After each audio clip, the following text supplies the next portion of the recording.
So I've been listening to an awful lot of you. You've been putting your comments down, especially from the 4 videos that I did on the book, The Man, the Place, and the Sources. This is number 38, number 39, number 40, and 41 in the most recent series, confronting the origins of Islam, the historical origins. And many of you are saying, is there any way you can encapsulate all of those 4 into one video?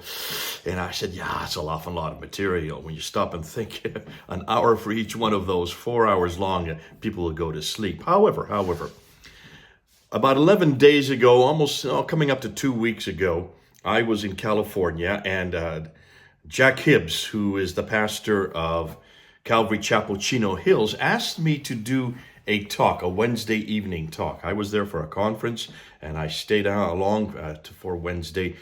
And they wanted this material, the origins of Islam, in one packet, in one talk.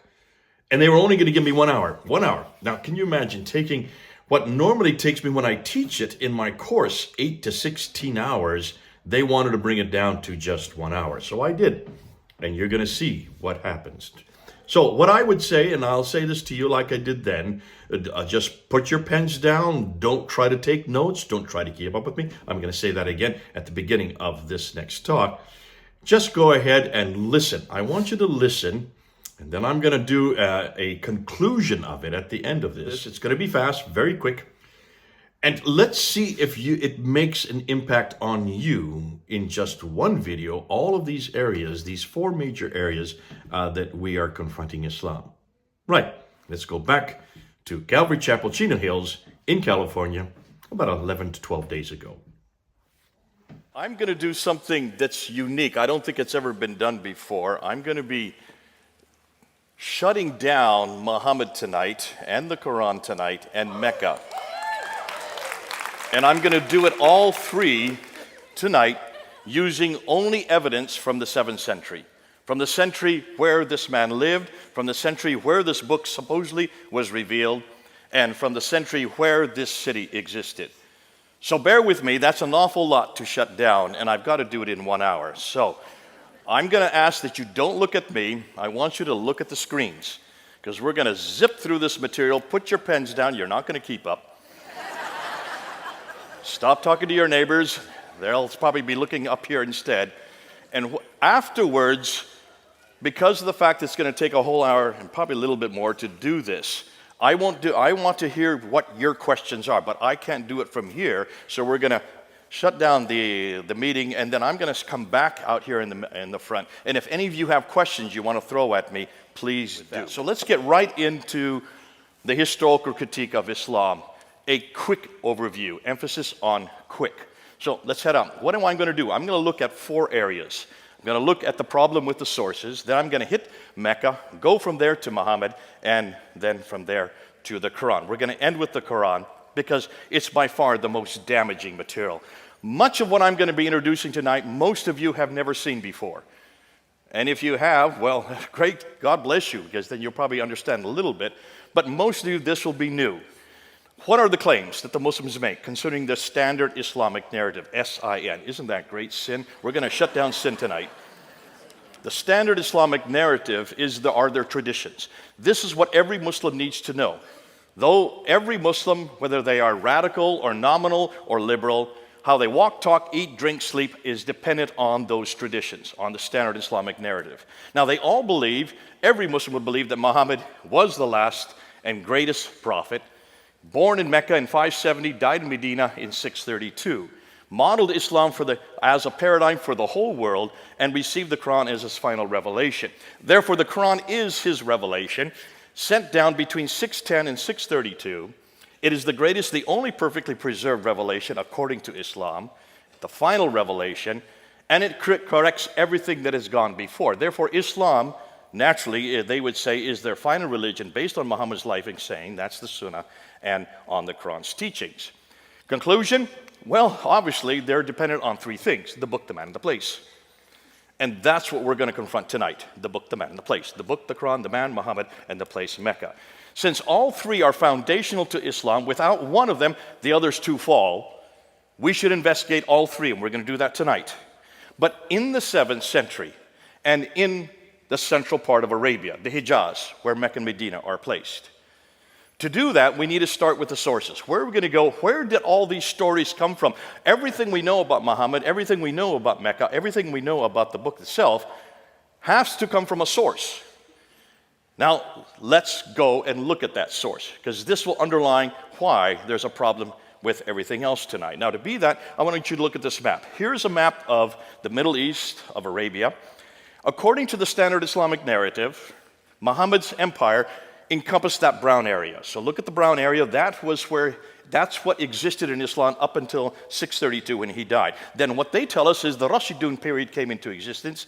That's Abu Bakr, Umar, Uthman, and Ali. The next 4 caliphs, they encompass that orange area. So there is the expansion moving out. And then you have the Umayyad dynasty, which is the first real big caliphate, according to them. That's the purple area. I don't care too much about the purple area tonight. I want to look at the brown and the orange area, okay? That's the area I want to look at. So from Tripoli in the west all the way to Afghanistan in the east, from Turkey in the north down to Yemen in the south.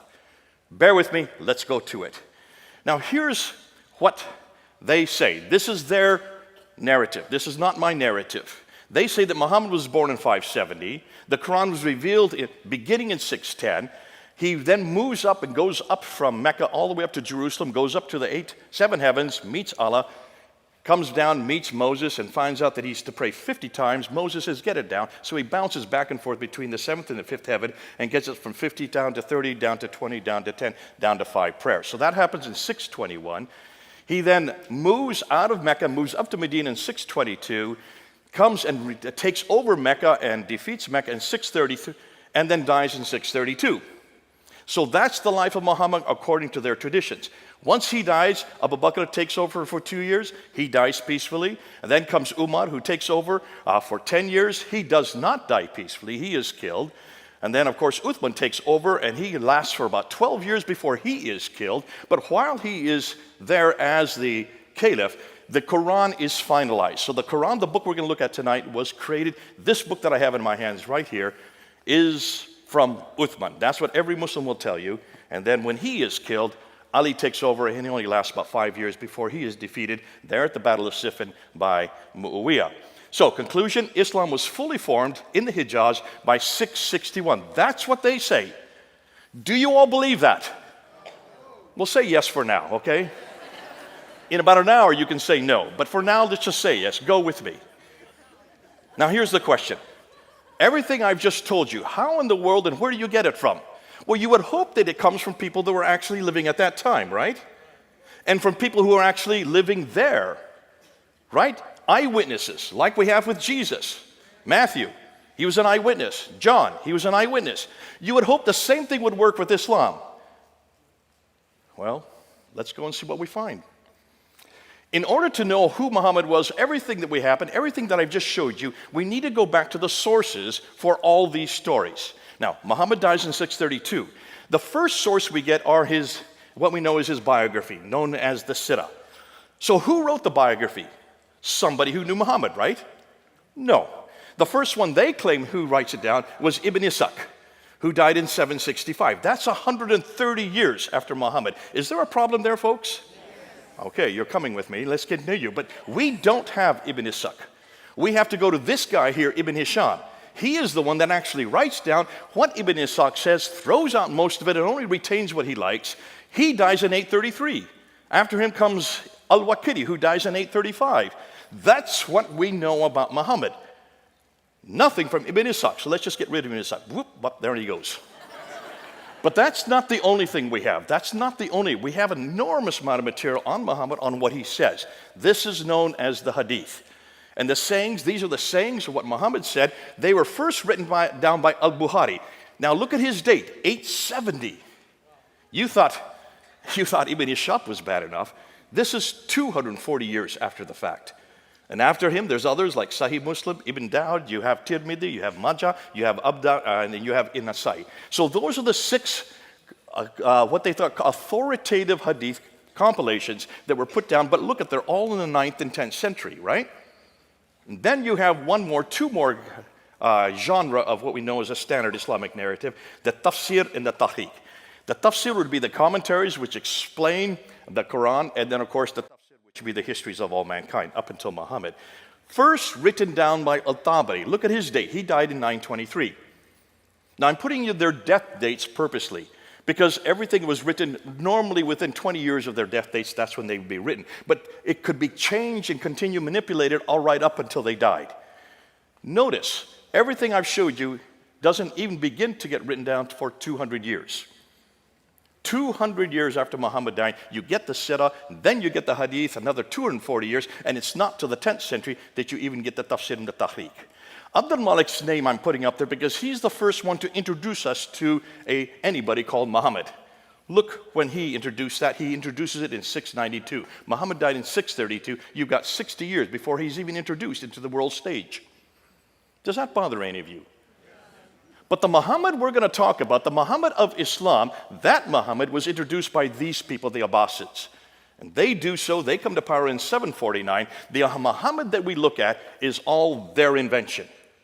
And they had 84 years to finally get down his biography, and about 100 years to get down his sayings, and of course, the other two genres. So, Muhammad was revealed 84 years after the Abbasids created him, 141 years after he was first introduced, yet 200 years after he supposedly lived.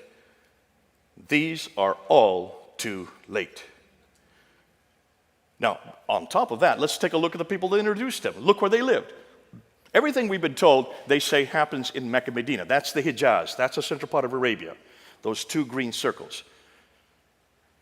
Yet all of the writers of those traditions worked in Baghdad, which is 1,200 miles too far to the north. You have Ibn Hisham, who was born in Basra. He grew up in Cairo, but he did his work in Baghdad. Cairo is over 990 miles from Mecca. Basra is 1,200 miles from Mecca. You have Al-Bukhari, who writes the Hadith. He is from Bukhara, which is Uzbekistan. That's 2,600 miles away. Al-Tabari, who wrote the Tafsir and the Tahqiq, he comes from Tabaristan, northern Iran. That's 1,700 miles away. None of the traditional writers lived or worked in Mecca or Medina. They were all too far to the north of Mecca and came from the west and east of Baghdad. All of these northern areas is where the Abbasids originated from. Are you starting to get the picture? There's a problem here. Everything we know about the man Muhammad, everything we know about the Quran, everything we know about Mecca comes from 200 to 300 years later and hundreds of miles further north. Too late and too far away. Okay, so you say, well, the same happens in Christianity. We've got the same problem. Do we? Let's do the same application. Let's look at our tafsir. Let's look at our hadith. In fact, let's put the same genre that we've just looked at for knowing who the book, the man, the place is, and let's apply it to Jesus Christ. Because Jesus Christ also has a sirah. All right, that's the biography of Jesus written by Matthew, Mark, Luke, and John. Am I correct? He also has a hadith. Those are the sayings by Matthew, Mark, Luke, and John when it's written in red letters. Every time Jesus speaks, that's red letters. So we also have the hadith of Jesus. We also have the tafsir. Those would be the commentaries written by Paul. Again, the commentaries of what Jesus was saying and doing, Paul then applied to Ephesus and up to Corinth and to Philippi. So that would be the commentaries. And then we also have the tahqiq, which would be the histories. That's the book of Acts, written by Luke. So you have the exact same four genres in Christianity that they have in Islam. Now let's apply the dates for all of them. And I'm going to take the most liberal dates I can find. I'm going to step on all of your toes. Please don't get mad at me. I'm doing it for a reason. So let's look at, first of all, the tahqiq of Jesus. The history of the early church written by Luke between 52 and 62 AD. That's within 20 to 30 years, you already have the tahqiq of Jesus written down. When you look at the tafsir of Paul's letters, he was killed in 65 AD. He was writing within 15 years of Christ's death. So within 50 to 34 years, you already have Paul's commentaries, the tafsir written down. As far as the sirah and the hadith, the first writer to write them down would be Mark, 70 AD, that's within 37 years. You have Matthew and Luke coming right along, 80 years after, and then finally we end with John, who is the last to write the sirah and the hadith of Jesus. That's within 57 years. What that means is that within 29 to 57 years, all of Christ's hadith, sirah, tafsir, and tahqiq have been put together.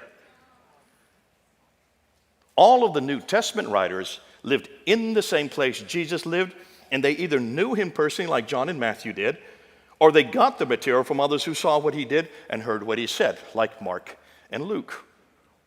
You do a comparative between these two. When we compare these two different genres of literature, Christianity knows everything about the book, the man, and the place within 15 to 60 years. Islam has to wait 200 to 300 years. Which do you think is more authoritative? Look at the comparison, folks. Thank God we don't have that problem. As a comparison, if we were to depend on the sources for Jesus compared to what Muslims are dependent on for Muhammad, Jesus would not begin to appear until the 3rd century. How would we defend him? Yet no one's asking the same question of Islam until we are now going to do it tonight. So I'm going to make it one step further. Remember, I just got done telling you that Ibn Hisham wrote the Sirah of Jesus and he died in 833, and that's 200 years after the fact? You heard me say that, right?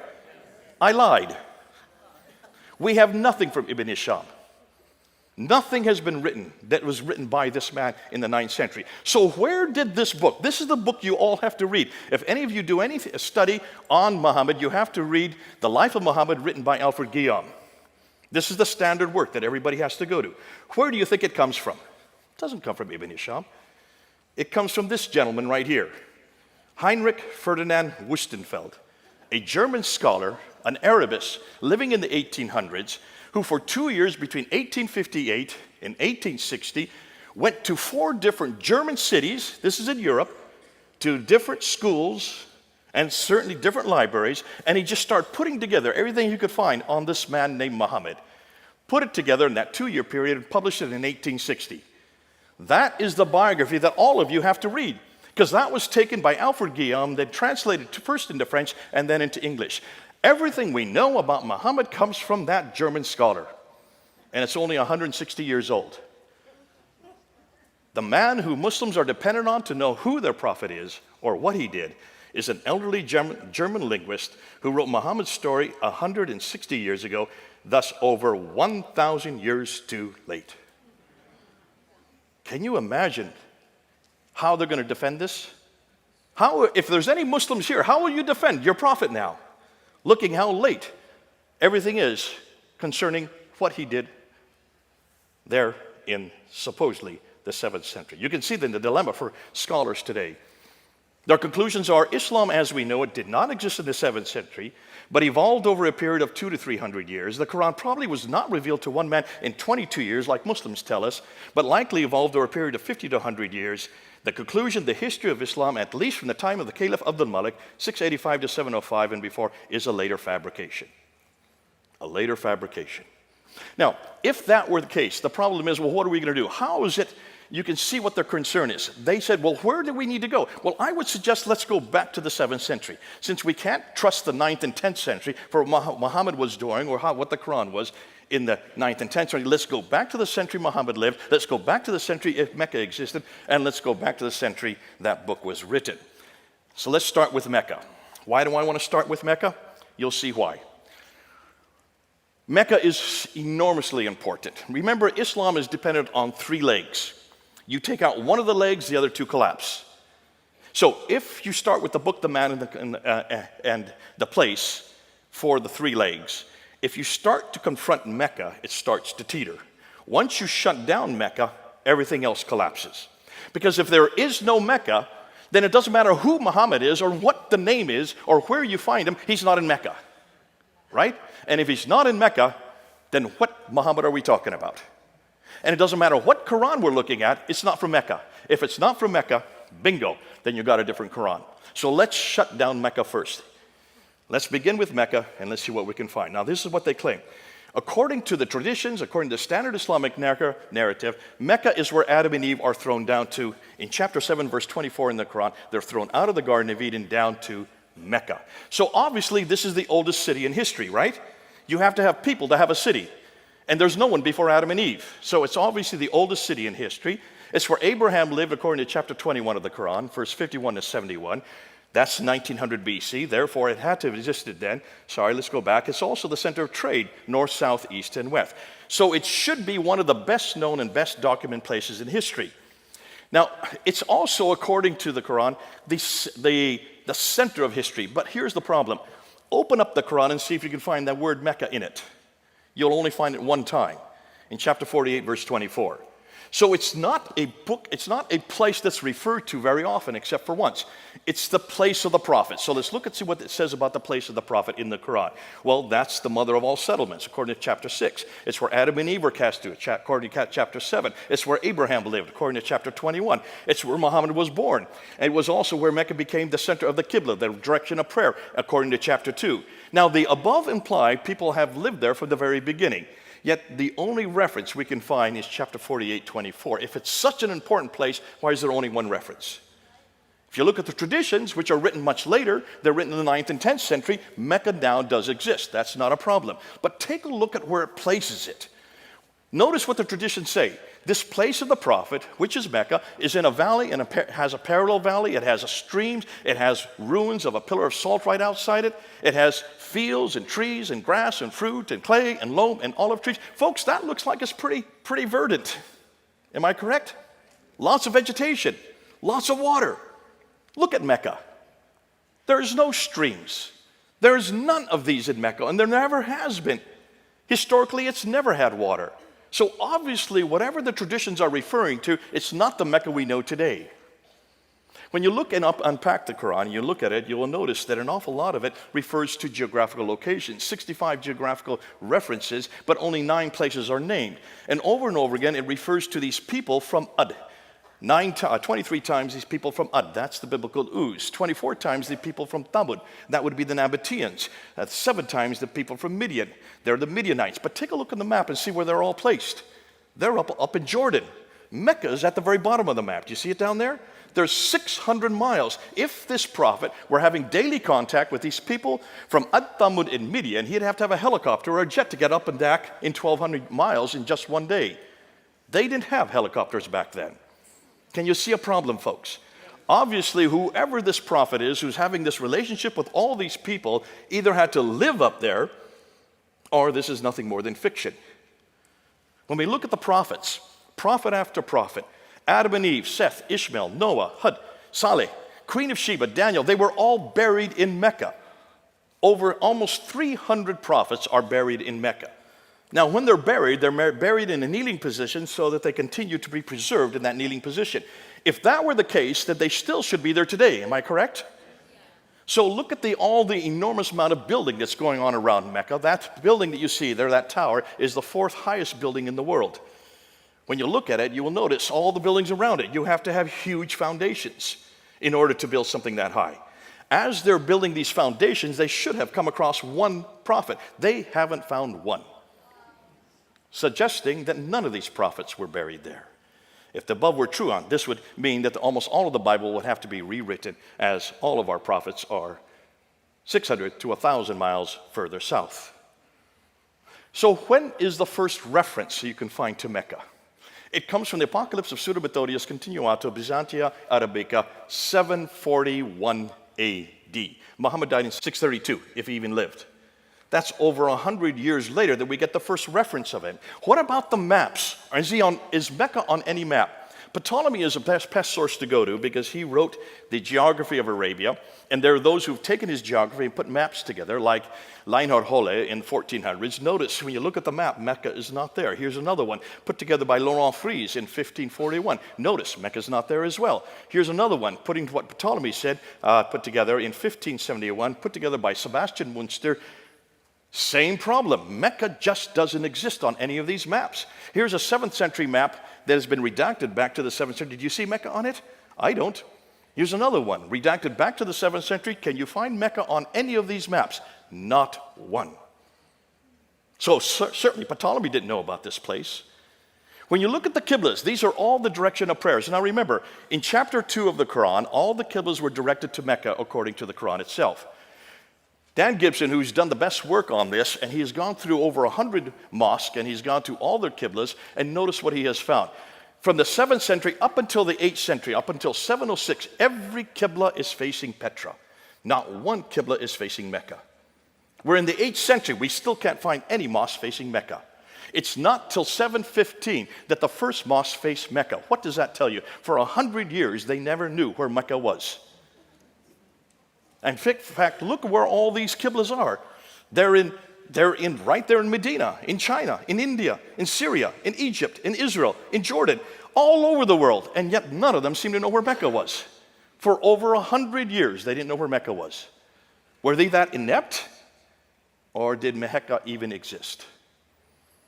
Now we come to the trade route theory, and this is where Montgomery Watt has helped out the Muslims. He tried to help them out to show that you can find Mecca if you just look at the trade route. The trade went through Mecca. Now the trade used to go this way, right up through the Persian Gulf, to Basra, across Iraq, across Syria, over into Lebanon.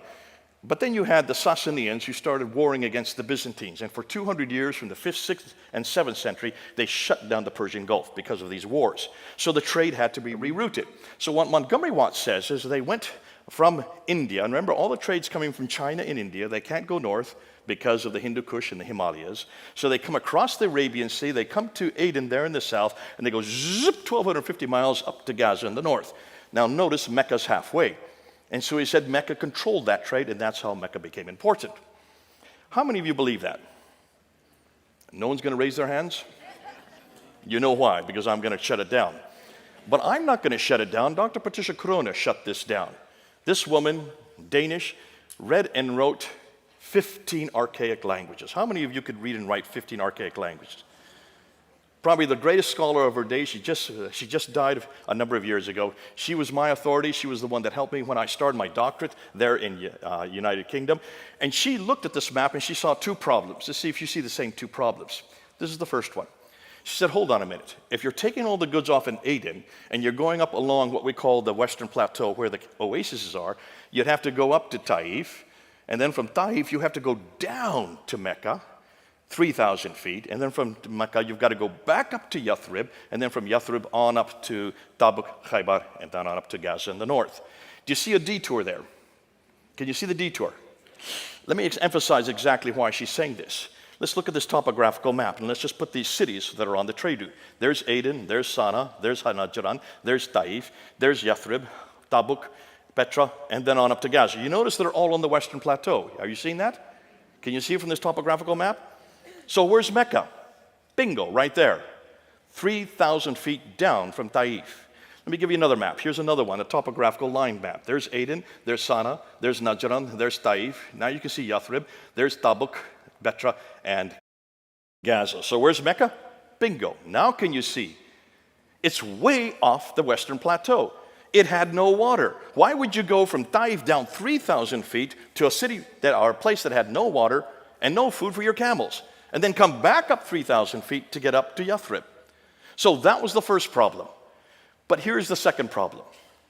She said, why in the world would they even get their material off in Aden and go 1,250 miles by land when they have a waterway on the left? Why wouldn't you just stay on ship? Even today, look how all our goods are sent all over the world. They're sent by ship, are they not? It's the cheapest way to send anything. And you've got the Red Sea there on the left. So why didn't they go on the Red Sea? Now, she's clever because she reads and writes 15 languages. She went back to all the trading documents from the 2nd, 3rd, 4th, 5th, 6th, all the way up to the 7th century, something no Muslim has ever done. And she wrote a book called Meccan Trade and the Rise of Islam in 1987 and got death threats because of what she found. This is what she found. She said, when you go and watch the trade, it comes across the Arabian Sea over to Aden. Yeah, it did stop in Aden. They would get provisions there. But it did stop there. They wouldn't take off any goods there. They would go up into the Red Sea. They would go to Agilis, and she found Agilis over and over again. And then from Agilis, went up the Red Sea, on up to Petra, and then from Petra to Gaza, and then from Gaza right across the Mediterranean world. That's what she found. But she didn't go far enough. That was in 1987. We have found something else. See, what she didn't realize is what part of the Red Sea and what side of the Red Sea did they go up? To do that, you need to look at topographical maps from space, and you need to see where the channels are. Do you see the dark blue line there, right in the middle of the Red Sea? There, I'm going to put a red line on it so you can see it even better. That's where the big ships go today. But back in the 7th century, they didn't have big ships. So where did they go? They went where the orange lines are, the golden lines. Those are the channels that the boats used. Notice they're not on the Arabian side, they're on the African side. Am I correct? So, unlike the East Arabian shore, which was arid and dry with no fresh water and thus few people, the West African shore had plenty of fresh water and had larger populations. What's more, the West Coast had easily accessible ports we know their names. Here they are. The ports along them are Asab, Ajalis, continue on, Suakin, Berenice, and Safaga. Look at the dates. They all predate Islam. Notice they're all 1 day's boat ride apart. So they would go in every night to shelter. These have been around since the 3rd century BC. On the Red Sea side, on the Arabian side of the Red Sea, the only port that we know of is called Yanbu, which supported Yathrib. So what about Jeddah, which supports Mecca? Muslims have always asked me, well, then didn't Jeddah exist also? Dr. John Halting, who is the world authority on Jeddah, wrote his book on it. And if you look at his book, he says Jeddah did not exist until the 8th century AD. It was created because Mecca was created. Mecca had no water, therefore it needed provisions. That's why they created Jeddah. Therefore, since there was nothing, let's get rid of Jeddah and Mecca. Boom, they go off the screen. Without Jeddah, without Mecca, what happens to Islam? A big red X. Well then, what about the civilizations? Maybe they knew about this place. So let's ask, and Dr. Patricia Qur'an went around, she asked this question. If Mecca was the oldest city in the history of mankind, someone somewhere should have heard of it. So she went and she looked at all the empires to see what they said. Now remember, she reads and writes 15 languages. So she read everything in its original tongue. The Assyrians, she found nothing about Mecca. The Babylonians, they knew nothing about Mecca. The Roman Empire knew nothing about Mecca. Neither did the Persians. What about those closer to it? Much closer, like the Nabateans. They knew nothing about Mecca. And the Sabaeans knew nothing, and neither did the Himyarites, or the Azdis, or the Kindas, or the Kedarites. None of these people, including the Nubians right across the Red Sea, none of them had heard of Mecca. Not one word. All the way up until the 8th century. What does that say about Mecca to you folks? If it is the center of history, if it's the oldest city in history, if it's where Abraham lived, if all the trade now, north, south, east, west, is going through it, why had no one heard of it?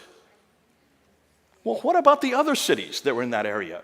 Let's ask and see if they are, because there are a lot of cities in that area, or towns, not really cities, they're hamlets. And let's see if history knows about them.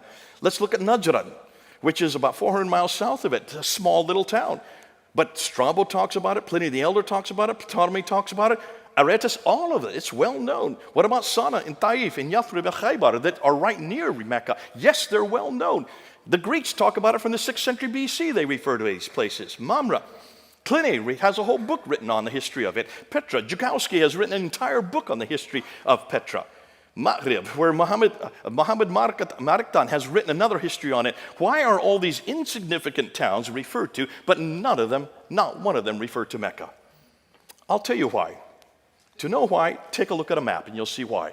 Look at those 4 maps. Those are 4 topographical pictures of Arabia. And what do you notice about Mecca and Medina? Well, the central part where Medina and Mecca are is the desert, right? Where there's the desert, there's no water. Where there's no water, there's no food. Where there's no food, there's no people. Where there's no people, there's no towns. Where there's no towns, there's no cities. Where there's no cities, there's no civilization. Where there is no civilization, there is no history. It's as simple as that. How long did it take me to say that? 10 seconds. And you can do the same. You have to have water, folks. If there's no water, there's no history. That's why it was called Patria Deserta by the Romans. It's always been a desert. That's why none of the prophets could have come there. Nobody has ever heard of it. Just like Mars, without water, there's no point even going there. But we have to go there. Let's go to the Hajj. Because the Hajj is where you need to find out. If the Hajj has been there from the very beginning, then it should be also archaic. It should be the center of history. Am I correct? When you go to the Hajj, and those of you who can't go because you're not Muslims, but you go and you circumambulate that square building called the Kaaba 7 times. Why do you circumambulate 7 times going counterclockwise? Good question. I'm going to tell you. To do that, you need to go to Petra. Petra also has a Kaaba that you circumambulate 7 times going counterclockwise. Why does it have a Kaaba? Well, you need to go to this city. Do you recognize it? Jerusalem. You've got to go back to Jerusalem that also have a Kaaba. Remember, Kaaba means square in Arabic. It also means square in Hebrew. And the Kaaba in Hebrew was the Holy of Holies. And the Jews would circumambulate it 7 times going counterclockwise because of Jericho. God told them to do it 7 times going counterclockwise. They still did it as a pilgrimage to Jerusalem. Therefore, the Kaaba that was in Mecca comes from Jerusalem. It gets better than that. After they circumambulate 7 times, they then run back and forth between Safa and Marwa, the 2 mountains that are there. Take a look. Do those look like mountains to you? They're only about 20 feet high. You can climb on them as kids. Those are not mountains. Those are rocks. They're called Marwa and Safa, and the Muslims run back and forth 7 times. Why? Because Hagar is in the desert. She's thrown out of Mecca by Abraham, who's living in Mecca. She runs out of water. She needs to find water for Ishmael. She runs back and forth 7 times between 2 mountains. Folks, those don't look like mountains to me. In fact, hold on a minute. They're only 100 feet away from the Kaaba, which is in the center of Mecca. If she's out in the desert and she can't find water, then what is she only doing 100 feet away? Why doesn't she just knock on any door and get some water from the neighbors? Can you see there's a problem here, folks? This is not the original Marwa and the original Safa. This is nothing more than a facsimile. This is nothing more than when you go to Las Vegas, you'll see an Eiffel Tower there, right? That's not the original Eiffel Tower. You'll see a pyramid there. That's not the original pyramid. They're nothing more than facsimiles. That's what you're looking at. So where is the original Marwa and Safa? No, some people think it's in Petra. You need to go to Jerusalem. Go to Mount Moriah, where the Temple Mount is. What is the name for Moriah in Arabic? Marwa. You go down to the Kidron Valley and go back up to Mount Scopus. That's what the pilgrims all did. And what is the name of Mount Scopus in Arabic? Safa. So the original Marwa, the original Safa are in Jerusalem. God bless the Muslims. All they did was plagiarize. Everything is plagiarized in Islam. When you look at the Hajj, you can see that the Kaaba is plagiarized. You can see that the Safa and Marwa are plagiarized. You can see that the Hill of Arafat, I don't have time to get into it, that's plagiarized. You can see the Jamarats where they throw 49 stones. Why 49? Because it's a multiplication of 7, which is the holy number in Judaism. They've just plagiarized from the Christians. You look at the Zamzam well, that is the same thing, the same word that is used for the well there in Siloam, the pool of Siloam in Jerusalem. And then we get to the black stone. Thank God this is not plagiarized. What in the world is the black stone doing there? On the eastern corner of the Kaaba. Every Muslim, as they circumambulate, they kiss the stone so that they get their sins forgiven. Who can forgive sins but God? This is idolatry, folks. And it's at the very seat of Islam. The very center of Islam is based on idolatry. If Muslims say God is one, then what's that stone doing there? That does not come from Jerusalem. To understand that, I'm not going to go into it because I see I'm running out of time. I need to keep going. Look and go up on Pfander Films. We've got all of it up there. We're now unpacking all of this material so you can see it. So can you see? No one could find Mecca placed in the Qur'an. Crone pretty much debunked the trade route theory. Gibson debunked the Qiblas. Crone also debunked, she not only debunked that, but she also debunked the maps, and then we debunked the trade route going through the Red Sea, and then of course the 5 stages of the Hajj. Though Mecca has existed since Adam and Eve in Surah chapter 7 verse 24, there is no evidence of it anywhere until 741. And everything we now find in Mecca, we could find previously in Petra, and now even earlier in Jerusalem. You ready for Muhammad? What do we know about Muhammad? Well, last and greatest prophet according to Islam, modeled Islam for the world, received the Qur'an, has a final revelation. Everything we know about him we can find in the Sirah ibn Sham, but as I now said, it looks like that comes from a German scholar named Wustenfeld. And the Hadith of Bukhari, we don't have anything from al-Bukhari until the 11th century. And the 8 of his 9 volumes don't appear till the 16th century. The same problem we're having with the Quran, we'll get to that in just a bit. Now, is he referred to in the 7th century in the time period he supposedly lives? If he did exist, someone should have known about him, right? Or said something about him.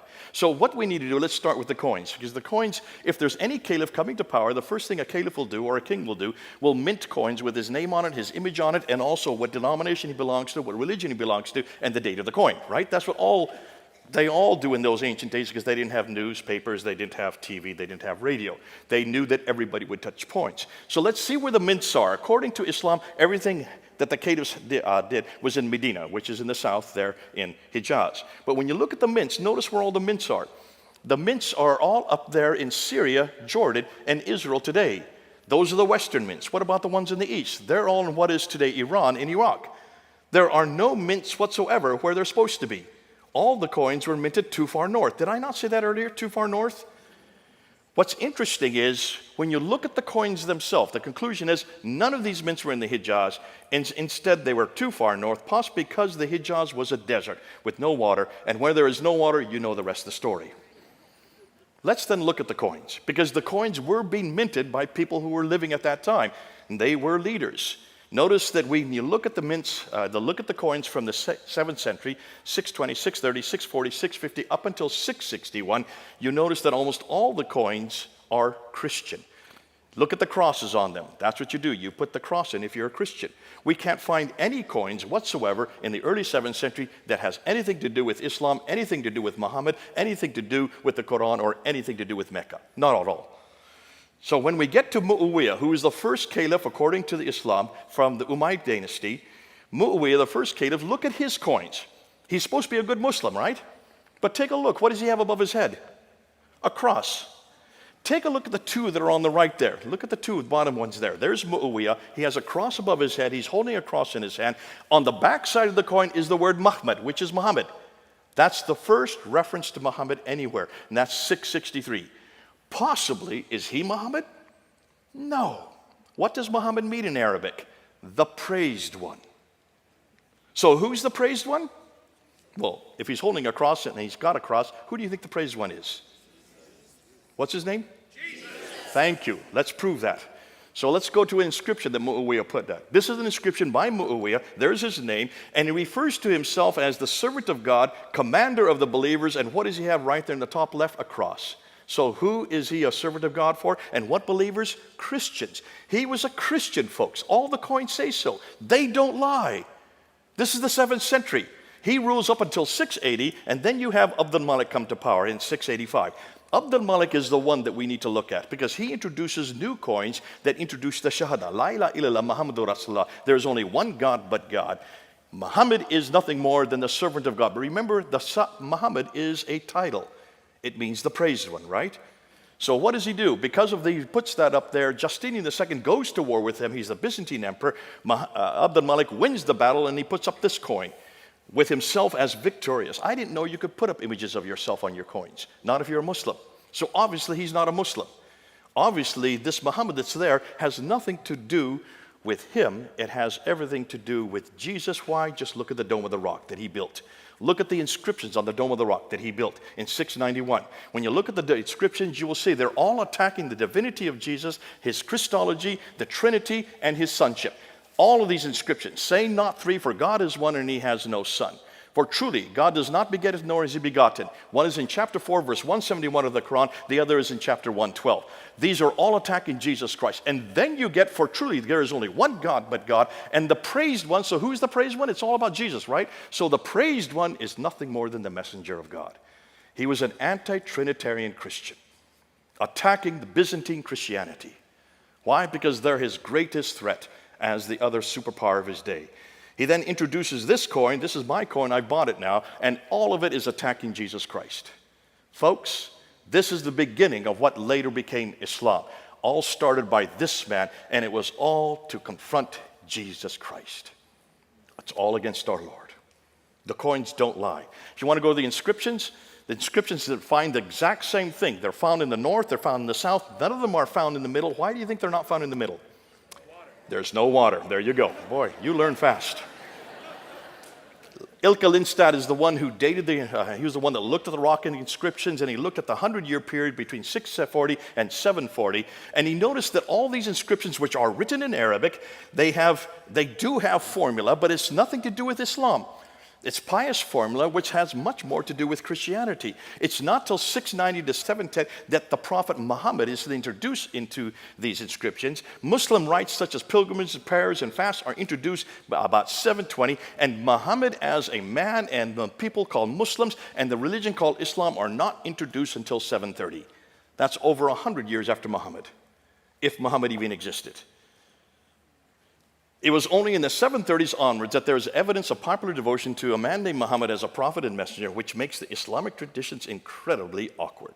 There is a 100-year silence prior to this that indicates that Islam did not exist as a distinct religion until long after the time of Muhammad, which cast doubt on whether he had any part in starting Islam. I'm going to go through these real quickly. I just want to show you, what about the references to Muhammad in the 7th century? There are major references. There are 4 of them. Only the 4 references. Take a look at every one of these references to Muhammad in outside sources. Take a look. He is known as the Tayyaye de Muhammad. Muhammad the Tayyaye. Who are the Tayyaye? They were Lockmans. They lived in Iraq. So obviously the praised one is from Iraq. Look where Iraq is on a map. It's over 600 to 1,000 miles further north. What about in 636, the Arabs of Muhammad, which is in Yarmouk? Where is Yarmouk? It's north of Israel. So obviously, this is way too far north. Muhammad never went to Israel. I don't remember him ever being to Iraq. 660, Sabaeus talks about the Ishmaelite called Mahmed, who was aligned with 12,000 Israelites. First of all, that's not historical. There were no 12,000 Israelites who were going to war against the Byzantines. That never existed. So obviously, this is fraudulent. But nonetheless, look and see where this is. This is way up in Damascus. So that Muhammad, I don't recall Muhammad ever being that far north. And then you have John Bar Benkaya in 690 talking about a teacher and leader of the Arabs who obviously was named Muhammad. Who is this referring to? Look and see who the Arabs were. They were all Christians, but they were not Trinitarian Christians at this time. It's really John of Damascus who really identifies and sees for the first time the Muhammad we're starting to come across. And he does refer to it, talks about Muhammad, who comes with his ludicrous doctrines, comes with 4 books. The book called The Cow, which is now Surah 2, the book called Women, which is Surah 4, the book called The Table, which is Surah 5, and the book called The Camel, which is Surah Nothing. There is no camel surah in the Quran. So obviously, whatever John Damascus is, it's not the Quran we know today. And the Quran is much bigger than just 3 surahs. There's 114 of them in the Quran. So obviously, this means that there was no Quran that early. Every reference to Muhammad in the 7th century places him in Gaza, Jerusalem, Damascus, or Hira, which are all situated too far north and probably refer to another Muhammad, the praised one. Now we get to the Quran, and this is where it really gets really delicious. This is the best material, folks. Sit back. If you want to go to the toilet, you can do, but you'll miss everything. So let's go ahead. What do the Muslims claim about the Quran? Number 1, it's uncreated. It's right there in the Quran itself in chapter 85, verse 22. Therefore, it has never been had any chance that any human could have any control over it. It was sent down to Muhammad between 610 and 632. That's what they claim. It was completed by Uthman in 652. That's why this book in my hand right here is from Uthman, they say. And then number 4, the Quran is unchanged in the last 1,400 years. Not one word, not one letter has changed. Have you heard Muslims say this? Every Muslim says those 4 things. Just memorize those 4 words. Uncreated, sent down, completed, unchanged. That's all you need to know. I'll come back to it. I'm going to shut down those 4, but I'm going to show you something even better about those 4. Hold on. So what do Christians claim about the Bible? Is the Bible uncreated? No, of course it's created. We know who wrote it. We even know the authors. We put their names on most of the books. The Bible is not sent down. It was inspired by God, but not sent down through an angel. Bible was complete, so yes, we would say that was the case. The thing is, we don't have any of the original manuscripts, so we don't know what the complete is. Has it been changed? Yeah, parts of it has. We know where they've been changed. We know even what we even put. We're very transparent. We put in right where the verses that have been added or there have been scribal errors have been taken away. So we know that. We're very clear about that. And we're only talking about 40 verses out of over 6,000 verses.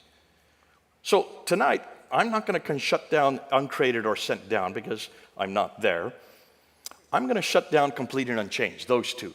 That's what I want to look at. So what I want to look for is one Quran manuscript from the 7th century that's complete, 114 surahs, that is unchanged. And this is what I've asked Muslims all over the world. I've debated over 100 debates that I've done with Muslims, and this is what I always ask. Show me one manuscript of your Quran from the 7th century that's unchanged, just like the Quran I have in my hand here. Where do we go to find out about the Quran? We have to go to Sahih Bukhari. Remember I told him that he died in 870, so he's the one that tells us how the Quran was put together. Now this is what he says. He says, Muhammad died in 632. It had not been written down. It finally got written down in its final form at the time of Uthman in 652, the 3rd Caliph. He then sent 5 copies to 5 different cities, Mecca, Medina, Basra, Kufa, and Damascus. And those then became the canonized Quran for the whole world. In 652. The problem is, almost immediately, another Quran supplants the one in Damascus, written by Ubay ibn Ka'b. It had 116 surahs. That's 2 more than are in the Quran today. Another was written in Baghdad, written by Ibn Masud. It had 110 surahs. That's a 4 less than what is in the Quran today. Another was written by Ibn Musa, 114 surahs. It had so many differences. According to Arthur Jeffrey, who's done the work on this, if you just look at those manuscripts and you compare with the Quran today, there are about 15,000 differences. You've got a problem. So how could there have been one Quran? There were at least 5 Qurans from the 7th century from Mecca, Medina, Basra, Kufa, and Damascus. We cannot find one of them. Now, one of those Qur'ans exists today. Folks, we're only talking about 1,400 years ago. As Christians, we have the Sinaiticus, the Alexandrinus, we have the Vaticanus. These are from the 3rd and 4th century. That's 200 to 300 years before the Quran. Why can we reproduce our entire Bible? We have 365 manuscripts of the New Testament before the 7th century. Why can't they come up with one Quran from the 7th century? That's my question. They are the ones that claim it, not me. Where are these 5 manuscripts? Look at those cities. They've always been controlled by Islam for the last 1,400 years. So how could they have lost it? Rather inept, wouldn't you say? So, before we get into the manuscripts, I want to look at the Qira'at. These are the readings. This has probably done the most devastating material that's just come out in the last few years. These are the original manuscripts. Now, I say original, it means these are the earliest manuscripts. You notice when you read them, you can all read the Arabic. You notice you can't. Why can't you read that? Because in order to be an reader Arabic, you need to have dots and vowels, right? There are no dots and vowels on that. You need that. Why? Because those manuscripts, the Samarkand and the Sana, those ones had 16 letters. But you can't read it today unless you have vowels to help you out, or dots. Today there are 28 letters. So obviously another 12 letters were added. Why? Because of the dots. Now there are 6 letters that don't require dot, like the alif, the kaf, the lam, the mim, the nu, ha, and the waw. The other 22 all require dots. What am I talking about? Well, take a look at one smiley face. One smiley face is usually the root of most letters in Arabic. If you put 1 dot up, you have a na. 2 dots above, you have a ta. 3 dots above, you have a tha. 1 dot below, you have a ba. 2 dots below would have a ya. Na, ta, tha, ba, ya. 5 dots were added in the 8th century, not in the 7th century. Now I can read it, but that didn't exist in the 7th century. Not in those manuscripts you just saw. Hold on, what about dialectical differences? You need to have 3 vowels to have dialectical differences. So you need to have a dama, which is the u sound. You need to have a kasra, which is the e sound. And you need to have a fatta, which is the a sound. Those were only added in the late 8th century and the early 9th century. So you've got a problem here. Because suddenly you have Abdul Malik who comes to power and he wants to create a Quran because he's now introducing a prophet. A prophet has to have a book. So what do? You have to borrow right, left, and center. But the problem is you're borrowing in Arabic and you don't have any Arabic that has dots and vowels. So you decide to write your Quran with your dots in it and you call it Hafs. You decide to write you're supposed to be a male, but let's say pretend you're male today, and you call it Warsh. And you decide to write your Qurans and you put your dots and vowels wherever you want to. You live in Kufa, you live in Cairo, you live in Damascus, and you put your own dots wherever you want to, and you put your dots where you want to. Suddenly we have 4 different Qurans, right? In 4 different cities. Well, that starts to proliferate. Until the 10th century, there were 700 different Qurans. Did you hear me? 700 different Qurans. According to this man who did his doctoral thesis, he's now head of the Islamic department at Harvard University. Shadi Nasser. He guessed and estimates because they're not there today. Now, you've got a problem. After all these Qurans, none of them are agreeing. You've got a difficulty. So Ibn Mujahid, a man in the 10th century, was given the responsibility to choose 7. But before we do that, notice, if dots are in different places with different vowels, just with 3 different one of those little smiley faces, you get 19 different words. There's the difficulty. So here's what he did. He was given the responsibility to choose 7. And these are the first 7 he chose. Nafi from Medina, Ibn Kathir from Mecca, Abu Amr from Basra, Ibn Amir from Damascus, Asim from Kufa, Hamza from Kufa, and Al-Iskasai from Kufa. Notice that 3 of them are from Kufa, 1 from Damascus, the other one is from Basra, and the other 2 are from Arabia. Look at the dates. What do you notice about the dates of every one of those? Look at the death dates. Every one of them either died between 736 and 805. That means 8th and 9th century. Did any of these men know Muhammad? Did they even live in the same century as Muhammad? So how could they have come from Muhammad? These are the 7 that every Muslim will swear came from Muhammad. But no one's bothered to look at their dates. I am the one that put the dates up there. You've got to put the dates together, folks. And this is where you're going to shut down every Muslim. They have no idea of these dates. Those are the first 7, but this book is not there.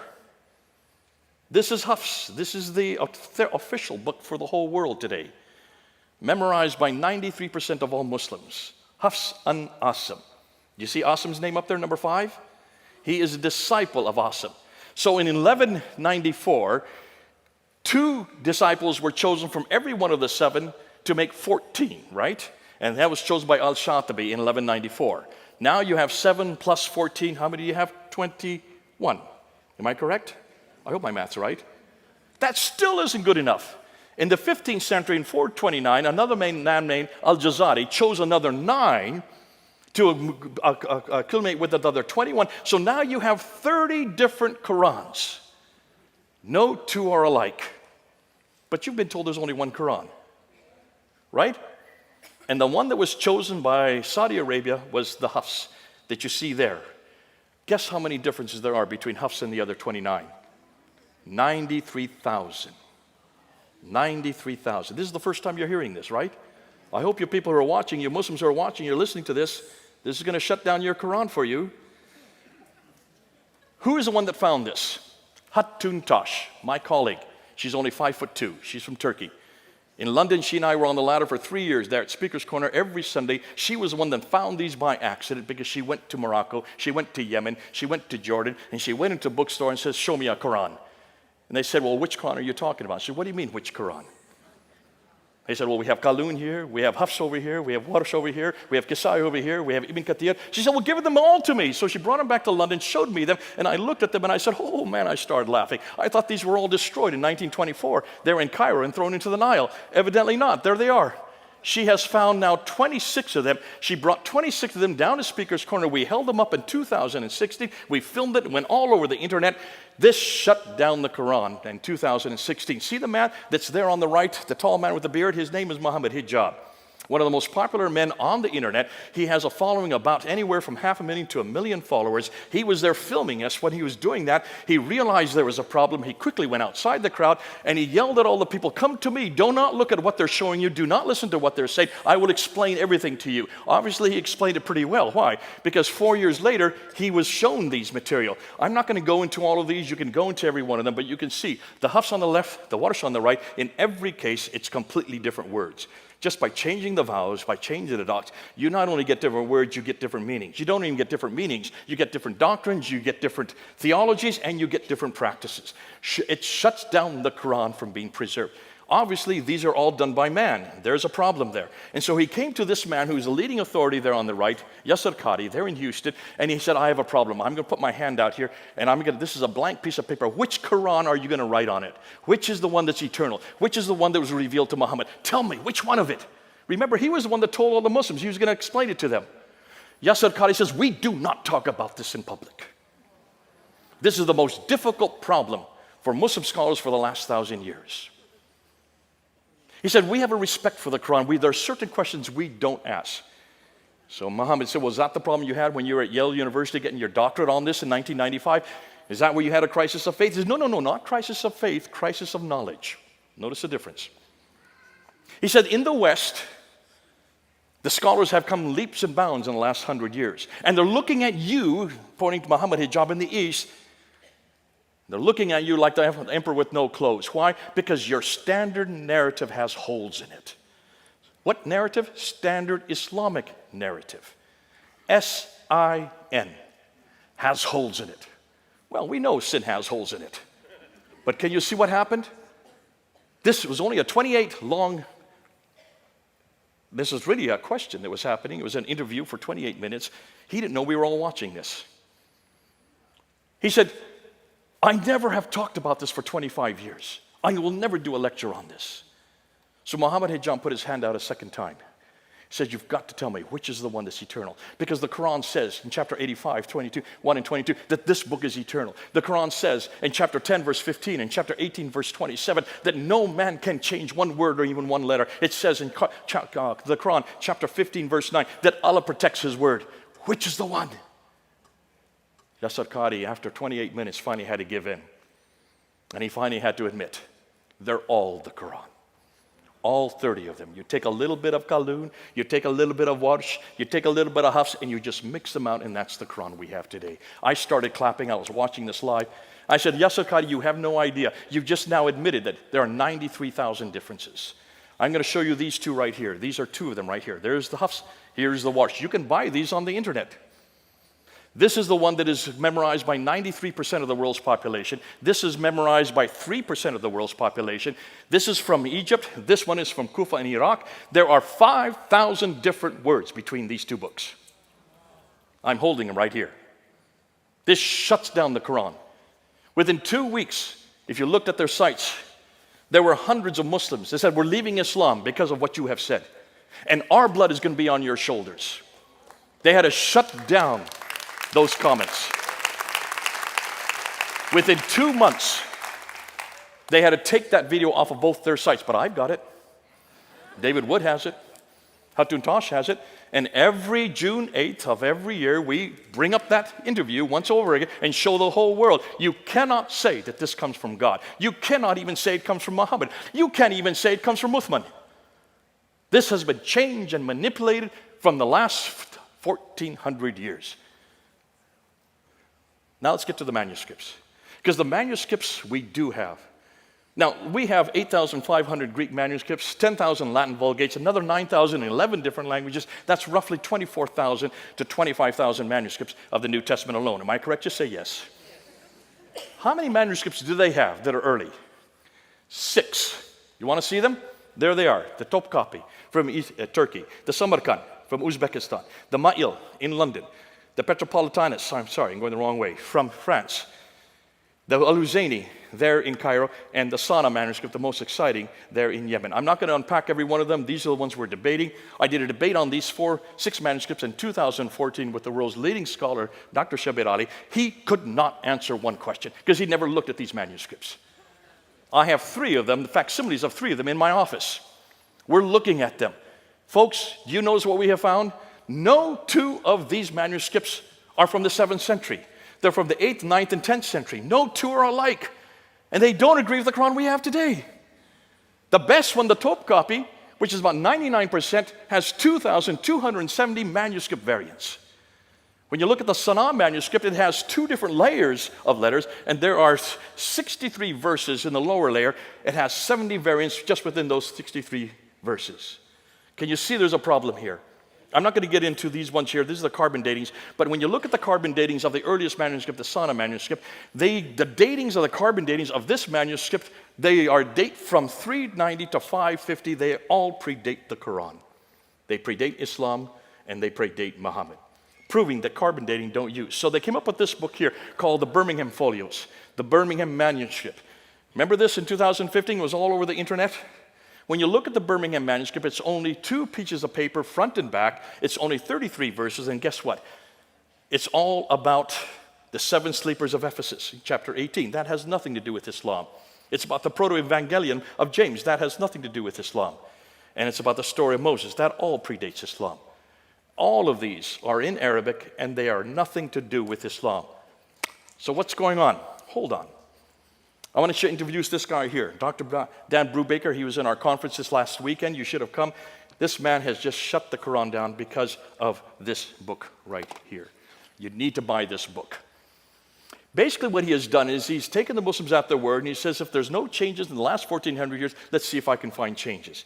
And he's the only one that's looked at all the manuscripts, and he has found insertions. There you can see some there. He has found erasures. There you can see erasures there. He has found erasures overwritten. You can see them there in the red. He has found overwriting without erasures. He has found selective coverings. There are so many coverings in the middle one there. There are 8 different coverings.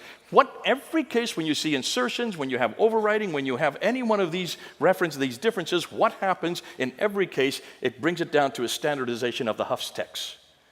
Means that this is censorship that's been going on for not 1,400 years, it's been going on since the 1300s. For 700 years, they've been changing these manuscripts to make them so they all are alike. Selective coverings, overwritten, and tapings. We went down to Speaker's Corner. I go down there whenever I'm in London. There's Hatun Tosh, the 5'2" lady that destroyed the Quran. They're on my left there. And we decided to introduce this book there at Speaker's Corner. While we were there, one of the leading scholars on the right there, Mansour Ahmad from Bangladesh, got up there and tried to shut us down. And he was making the claim that you can trace the Quran back all the way to the 7th century. So I turned to him and I said, okay, you can do that. Show me what manuscript you're talking about. It's not the Topkapi or the Samarkand. It's not the Petropolitanus. You can't use the Huzayni, and don't use the Ma'il manuscript, and certainly don't use the Sana manuscript, because all of these are 8th, 9th, and 10th century, which is the manuscript that goes back to the 7th century. He finally had to admit that there were 96% of the Quran that they could find within the 1st century. That means between 622 and 721 or 719. Notice the 63 that he's talking about. These are the fragments that he has found. Notice we looked at every one of these fragments. None of them, those ones I'm putting up there, no one has come to any conclusion on those 20. The next 9 are all after 7th, 19, so they shouldn't have used those 9. And the next 34, no one's done any work in. Which means he has basically, what the Muslims have done, they've just created manuscripts or fragments. Most of these are just 1 or 2 verses. They've tried to come up with 63 to come up with 96% of the Quran, and none of them can be used from the first century of Islam. Ooh, I love it. It makes my job so easy. Thus, none of them are really valid, since all of them are either later or tentatively dated or have no supporting evidence. So, where did the Quran that we have in our hand, where did it come from? This book right here. It was chosen in 1924 by one scholar named Muhammad al-Husayni al-Haddad. Why? Because they were having such problem amongst the high school kids there in the city of Cairo. They were having 30 different answers for all the questions. They went to Muhammad al-Husayni al-Haddad and said, choose one, and he chose this one. What did they do with the other 29? Threw them into the Nile, like I said earlier, thinking that would get rid of them. They didn't count on Hatun Tash, 5'2" lady. They decided to find them in 2013. Nonetheless, that was so successful of choosing one Quran that by 1936, it was then chosen as the Quran for the entire country of Egypt. By 1985, the Saudi Arabian government saw how successful that model was, so they chose it for the whole world in 1985. How many people are older or were living in 1985? Just raise your hands. That means every one of you who's raising your hand is now older than the Quran. Oh boy, that must make you feel old. But now we're coming to the best. This is the last thing. And this is lovely. See, you'd like to know where the Quran really comes from, right? I'd like to know where the Quran really comes from. Because if you're having to put together a book because a man has been chosen who writes the book, you don't have anything at hand. What are you going to do? You're going to borrow, are you not?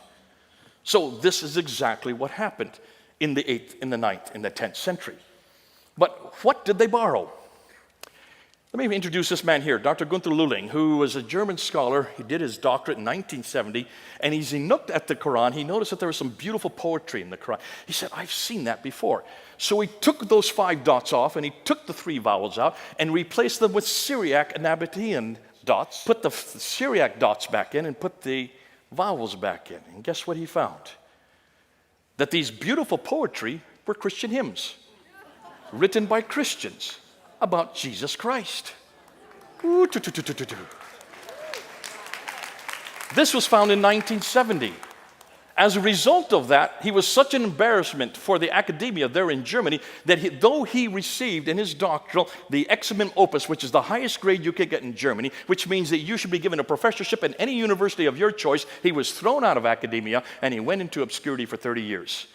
Lived on welfare with his wife. I met him in 1998. I said, could I see your doctorate? I took it back to England and I got it from German, and put it into English. Now remember, when he writes, one sentence is 400 words long. That's how the academics do it in Germany. We had to bring it down so people could manage it. We got it written in English. They would not publish it there in Germany, so that he had to get it published in India. But because of that, there you can see it right there. The challenge to Islam for Reformation. Don't read that. You should read the small print. He then was resurrected because it was all over the English-speaking world, and he died a happy man in 2014. Now, Dr. Christoph Luxemburg decided to go one step further. He's also a German, but that's not his real name, because he will be killed for what he has found. He decided to do what Gunther Lulling did, but he decided to look at the dark passages. 25% of the Quran no one understands. Not even the scholars understand it. A quarter of the Quran, even the scholars don't understand. Did you know that? Can you understand the whole Bible? Certainly you can. When Jack Hibbs gets up here, does he open the Bible? Please say yes. Does he read it? Please say yes. Does he unpack it for you? And does he apply it to your lives? Why? Because you can understand every word of it. And you can understand it in English, right? Thank God for our Bible. But see, you can't do that with the Quran. You can't do that with the Quran. You can't understand these 25. So what are you going to do? Well, he decided to do what Gunther Lulling did, and he took and went to every one of those passages, And he went through 7 layers. I won't go and unpack each one of them. He went through 7 layers, taking off the vowels, taking off the dots, looking at the lexicons, looking and seeing if he could find any Arabic words. He couldn't find any there. So he went to Syriac, put the dots back in, put the vowels in, and he went to the lexicons in Syriac, and guess what he could find? He could reproduce all the 25%. All the dark passages he was able to reproduce. But what did he find? Once he took the Arab Qur'an and put it to its Aramaic roots, all the dark passages were Christian lectionaries, Christian homilies, and Christian hymns. Every lectionary, homily, hymn was about Jesus Christ.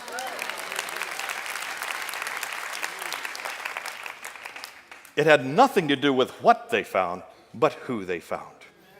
Folks, there are 4 textual evolutions. I'm not going to go with them tonight, but can you see what we're doing? I want to ask the same question of the Quran and come to the same conclusion. Remember I said at the very beginning, the Muslims have 4 things that they demand of the Quran. It must be eternal. It must be sent down. It must be complete and unchanged. I think we shut that down tonight, have we not? And we would not say the same thing about our Word of God, the Bible. But hold on a minute. Is the Bible the only Word of God we have? Don't we have someone who's also called the Word of God, the Logos? Jesus Christ? Let's apply those 4 to him. Is Jesus Christ eternal? Yes. Number 1. Was Jesus Christ sent down? Yes. Number 2. Is Jesus complete? Yes. Number 3. Is Jesus unchanged? Absolutely. Everything the Muslims need, we've got. Thus, the 4 criteria Muslims are looking for in their Quran as their primary revelation, we already have in Jesus Christ, our primary revelation.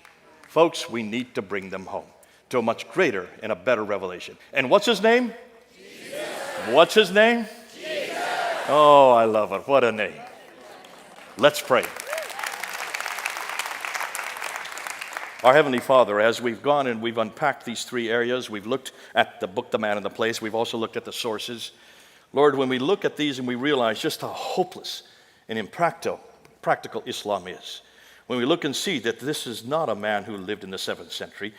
Oh, there were many people called Muhammad, the praised one. Of course, possibly even you were called that when you were here.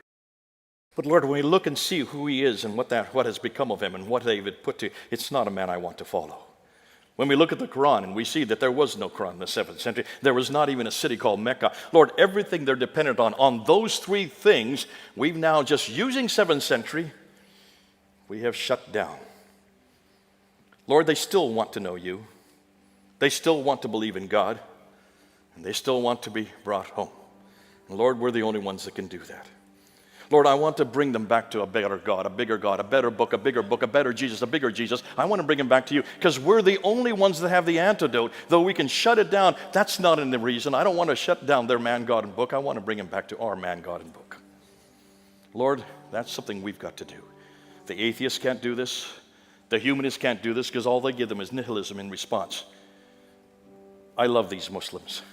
They're my favorite people. I've worked with them for 40 years. I wouldn't be wasting my time if I didn't love them. I want them to know you. And the only way I can do that is to bring them back to you.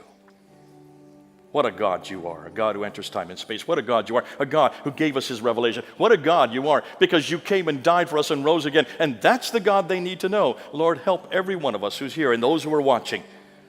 Let's bring them home. Let's bring them home. In Christ's name we pray. Amen.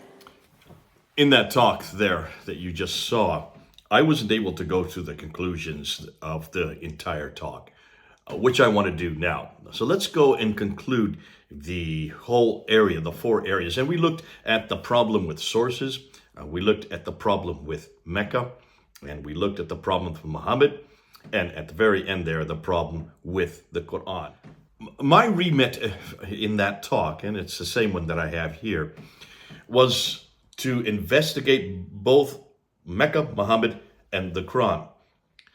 When we looked at the sources of all 3, it was obvious that everything that Muslims are dependent on for their book, their man, and their place are based on traditions we noted as a standard Islamic narrative, which are 200 to 300 years too late. They were all from sources that were hundreds of miles away way up in Baghdad, hundreds of miles from people that live even further away, not from Mecca, Medina, and who never knew the Prophet himself.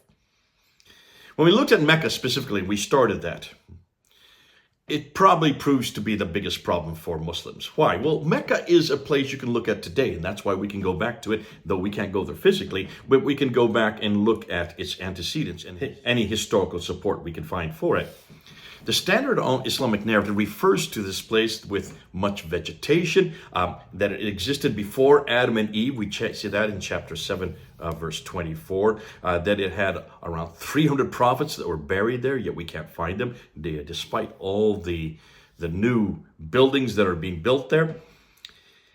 In fact, we can't find any reference to it from what Dr. Patricia Corona was able to study until 741 AD. That's over 100 years after the time that Muhammad, supposedly, if he did live, had died. So, obviously, there's a problem here. We can't find it on any maps. So when we look at the geography of Ptolemy, it's not referred to anywhere in his geographical locations. All the different maps that were done in Europe supporting what Ptolemy had done in the 2nd century, it just did not exist. Dr. Patricia Corona debunked Montgomery Watt's trade route theory, showing that there were two major problems. One is you'd have to go a detour from Taif down 3,000 feet and go back up to, from Mecca back up to Yathrib 3,000 feet. And then secondly, the biggest problem was, why in the world would you use a land route when you have a sea route that goes right up the Red Sea? A lot cheaper to go that way. And that's exactly what Dr. Patricia Corona found, that it all went by sea. But we went ahead and debunked the Red Sea route, showing that it couldn't have even happened on the eastern side, which is the Arabian side, because there was no water to support any type of trade. All of it happened to happen on the western side, which is the African side, because that's where the water, and where the water is, that's where the vegetation is, to be able to supply the ships. We even know where the ports were, the 5 major ports, 2 in, what is today, Eritrea, 2, 1 that is in Sudan, and 2 that are in Egypt today. All of the 7th century Qiblas, and this is what Dan Gibson did, all of the 7th century Qiblas are facing Petra up until 706 AD. That means up until the 8th century. It's not until 715 that we get the first Qibla, the direction of prayer for any mosque that is facing Mecca, suggesting that for 100 years they didn't know where Mecca was. They were not putting and gearing their mosques in that direction. If fascinating, when Dr. Patricia Corona looked at all the surrounding civilizations, the ones that were far away and the ones that were close by, none of them, not one of them, knew about this place called Mecca. And when we looked at the stages of the Hajj, we only looked really at 2 of them. When you look at all the 5 stages, you will see that they have antecedents, possibly from Petra, but more than likely from Jerusalem and further afield. When we looked at Muhammad, we looked at the coins, and we wanted to see the coins. Why? Because the coins don't disintegrate, they don't deteriorate, and the coins are great windows into that area, because they are always minted by the caliphs or the leaders, or whoever it is that is in authority in that area and that time. And they would always put their face, their image, their name. They would put where they were minted, and they would always put a icon of what religion they followed. And when you looked at all the coins from 620, 630, 640 up until 650, they were all Christians. There was no one called Muhammad on these coins, no caliph called Abu Bakr, Umar, Uthman, or Ali. We couldn't find any of their names on any of these coins. And there was nothing Islamic at all about these coins. Even when we got to Muawiyah in 661, who ruled from 661 to 680, all the coins that he had showed that he was a good Christian. He had crosses on his head, and he was holding a cross. Remember that one that we showed about Muhammad, the name Muhammad? But there's a cross right next to it, and there's also a cross on the head of Muawiyah. Who is that Muhammad? Obviously, that must have been Jesus Christ. And we can see that from the inscriptions on the Dome of the Rock that were then introduced at a later time. We looked at other inscriptions, and we noticed that when you look at the inscriptions, looking at Lindstad's research, there is nothing about Islam at all in the 7th century. It's not to the 8th century, about 720, 730, that you start to even get any notion of people who were in contradistinction to Christianity. And what's fascinating, even the names of Muhammad starts to appear as a prophet, possibly almost at the mid part of that century, then introduced as a full prophet by the Abbasids themselves, according to the inscriptions. Fascinating when we looked at all the references to Muhammad that people have been able to find to try to shut down this whole debate. Every one of them are all referring to a person way too far in the north, or it refers to someone else who is known as the praised one. That's what Muhammad means in Arabic, the praised one. Looking at the Qur'an, and this is probably the most devastating material.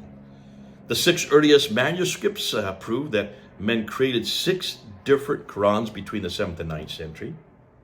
The Birmingham Folios prove that these 3 stories in chapter 18, 19, and 20, they have nothing to do with Islam. They all predate Islam. And they're stories about the 7 sleepers of Ephesus, the story of Jacob, of Sarug, and you have the story of Moses. These are all in Arabic. That would make sense.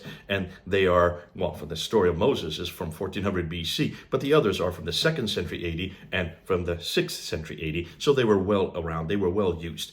And they only make up 33 verses out of 6,000 verses in the Quran, or even over 300 verses in just those 3 chapters. When we came to the Qira'ats and the Ahruf, these are the ones that Hatun Tash found when she was traveling in North Africa.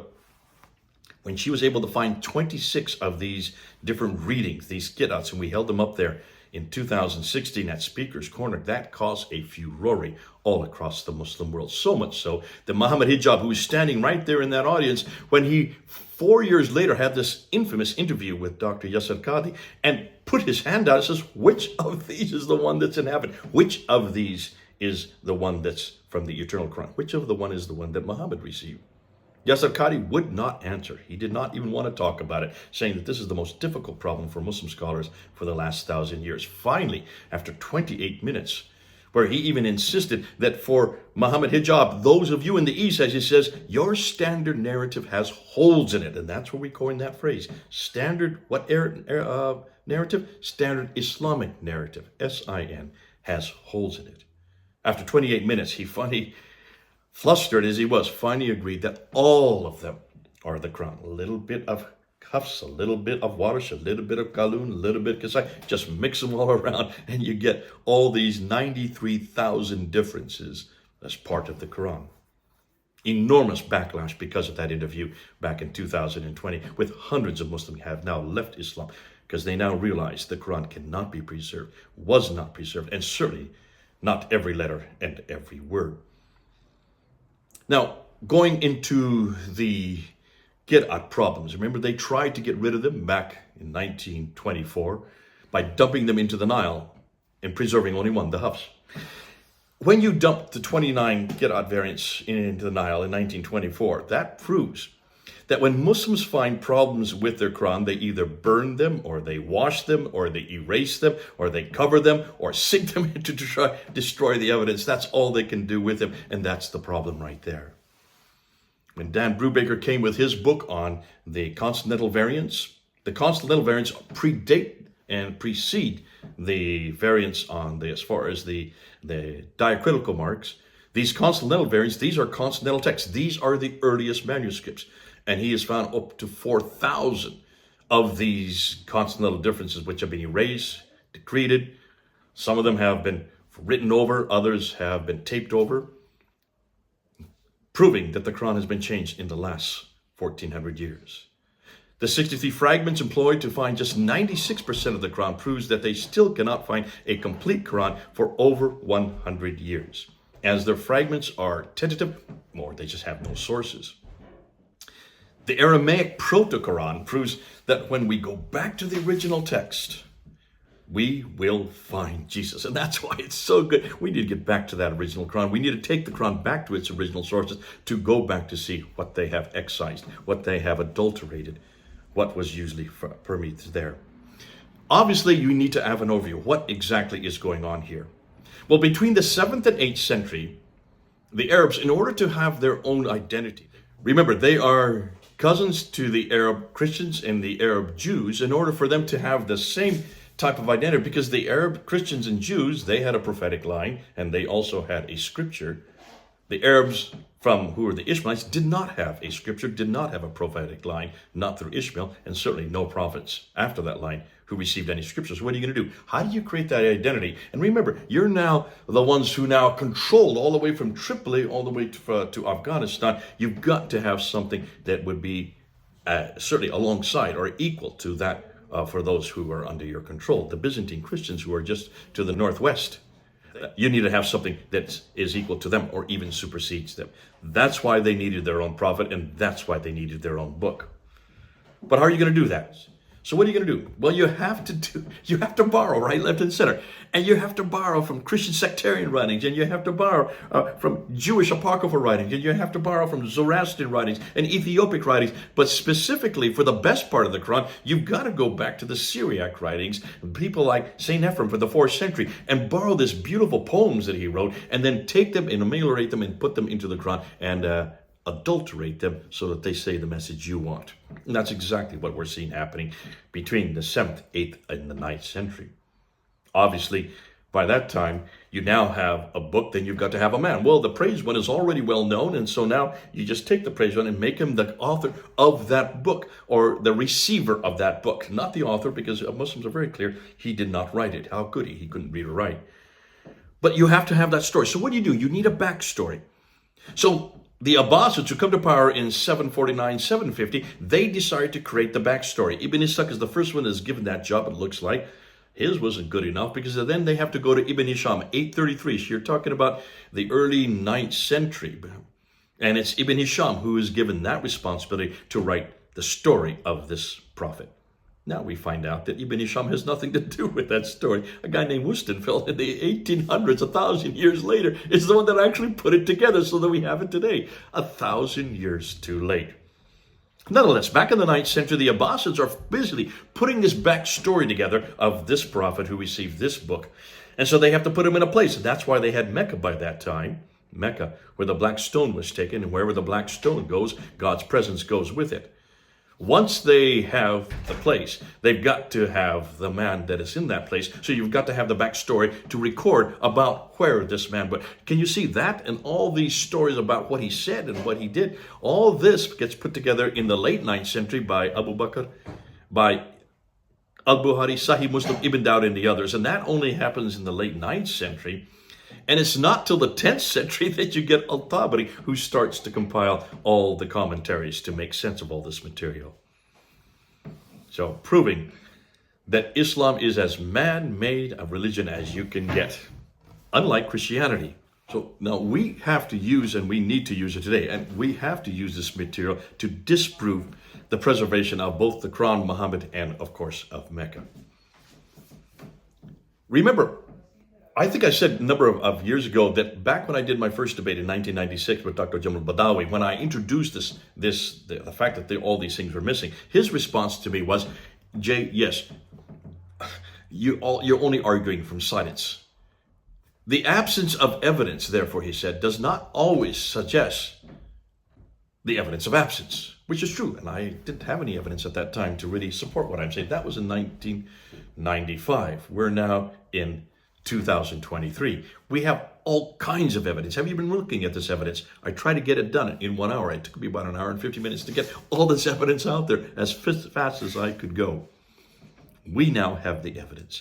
So whenever Muslims come up with references about Muhammad, or references about the Quran, or references about Mecca in the 7th century, all we need to say is, you prove it. Because all you're doing is arguing from silence. You're arguing from silence from the 9th and 10th century, redacted back to the 7th century. We no longer have to go to the 9th and 10th century. In fact, that's where the confusion is, and we don't trust it. Let's go back to the 7th century. Let's go back to the 7th century. Why? Because it's in the 7th century where there should be all kinds of evidence, and the evidence is now coming to light that shows that there was no Muhammad, there was no Quran, and there was no place called Mecca. Not in the 7th century. In the 8th century, yes, and then in the 9th, but not in the 7th.